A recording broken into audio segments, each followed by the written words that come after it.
Permettre aux femmes de faire des enfants sans difficulté après l'âge de 35 ans, c'est le défi que se sont lancés Anna et Jonathan. Depuis 4 ans, ils travaillent ici, à l'université hébraïque de Jérusalem.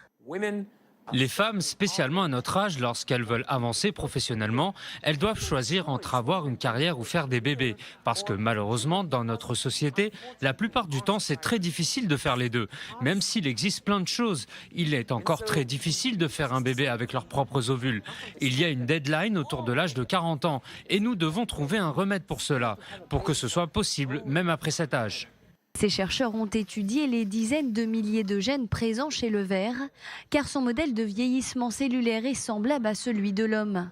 Après plusieurs années, Anna et Jonathan ont trouvé un gène qui influe sur le vieillissement des ovocytes. Ce qu'on a découvert, c'est que lorsqu'on a enlevé ce gène, les ovocytes vieillissaient beaucoup plus rapidement.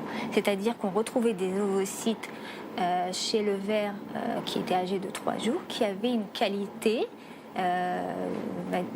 très mauvaise, c'est-à-dire la qualité des ovocytes qu'on pouvait trouver chez un ver âgé de 10 jours.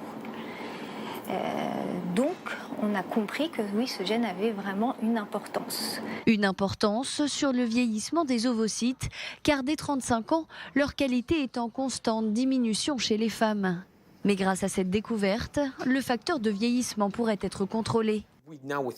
Nous pensons maintenant que si nous arrivons à contrôler ce changement, si le gène peut fonctionner puis s'arrêter tout en restant dans le circuit, alors nous aurons un circuit de meilleure qualité et sur une plus longue durée. Ce que nous faisons ici dans ce laboratoire, c'est que nous testons cela sur des vers. Et si ça fonctionne, alors on fera des tests sur les humains.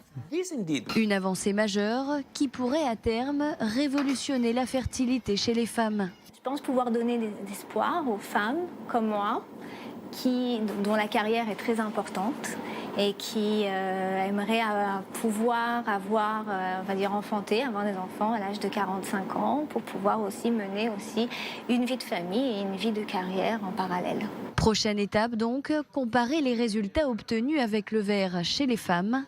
Des tests seront bientôt effectués dans les hôpitaux de Jérusalem.